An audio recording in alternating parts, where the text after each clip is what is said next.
Hi, and welcome back to my Guitar Pro tutorials. If you were with me the last couple of videos, we learned how to recreate these two practice files and how to make a chord chart, how to change the time signature, all that good stuff. But today I'm going to do a bit of a gear shift and show you a little bit more how to use this as a practice tool as opposed to a tool to write music with. The greatest thing ever is that if you're a little bit strapped for cash and you want to get some music for free and you have Guitar Pro, there is a really cool website where you can get tons of free Guitar Pro files for free. You don't have to sign up for anything. You can just download them. You can edit them, of course, like I've shown in the last two tutorials. So let's get started. So we're going to put Guitar Pro away for a second, and I'm going to pull up a browser window and go to a website called Ultimate Guitar. It's ultimate-guitar.com. If you're not already familiar with this, maybe you already have an account, I don't know. You can sign up for a free account or you can pay for their pro membership, which lets you have all these cool features. But for what we're doing, it's completely free to download Guitar Pro files. So let's say you wanted to learn a song by Journey. Let's just say any way you want it.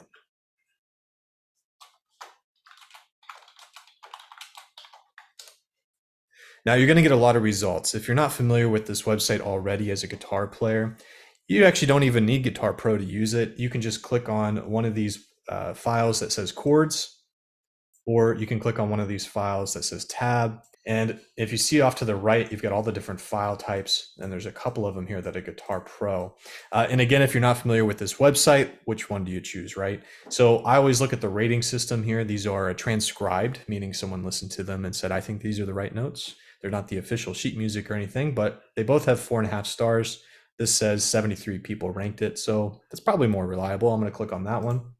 So what we're going to do is we're going to hit end on the keyboard, and that's going to take us all the way to the bottom of the screen, so we don't have to scroll constantly. And if you scroll up just a tiny bit, you'll probably see this button called Download Guitar Pro tab. We click on that. It should go to your Downloads folder, and then you can move it from there if you want to put it in like a Documents folder. But I'll just go ahead and open it up. But this week, I'm going to show you the other button here right next to it.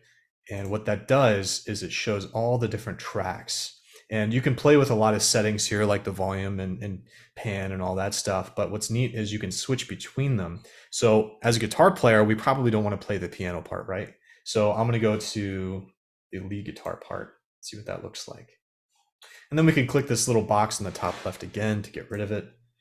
And now we can scroll through the guitar part.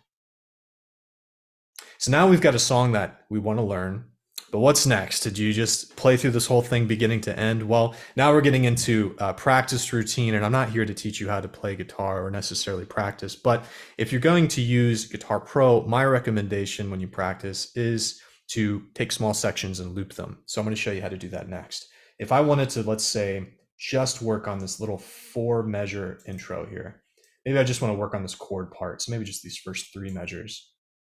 Then I can highlight them. I'm just simply clicking my mouse and holding it and dragging it across, and I've got these, all right? Which, by the way, if you just wanted 1 measure, you can double click the measure and get just 1 measure, but we want 3. All right, and the important thing here is to make sure you're actually getting the whole measure. So, if I start right here and drag, I'm only gonna get that first chord, and I'm missing actually a little bit of this, so I want all of the measure. Make sure you get all the contents in the measure. There we go. All right, and then just to make it a little easier to see, the fit to width. Now here's where Guitar Pro is very nice to have. You can come up here and you can see that I've highlighted these measures already. So what's happened is it's put it on a loop setting, and now I can actually even slow it down by simply clicking this button and changing it to whatever tempo I want. So I'm going to go 70%. If you're confident, you've seen these chords before, maybe you start out kind of fast. But if you are brand new to playing guitar, maybe practice this first and then start at 50%, right? Very cool. And then of course I can hit play.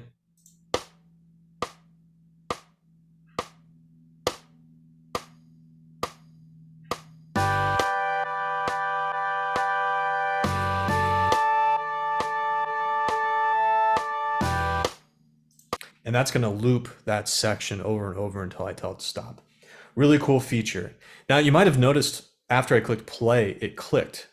And what that is the metronome. And again, if you're kind of new to playing an instrument, a metronome is something that just simply clicks. And you can turn that on and off up here if you prefer not to play with it. And it also has a count-in up here at the top, right next to that metronome setting. And you can change that to count you in 4 clicks or maybe 8 clicks. And that's that little 3 dots next to it. You can do all sorts of different settings here. You can change the volume of the metronome.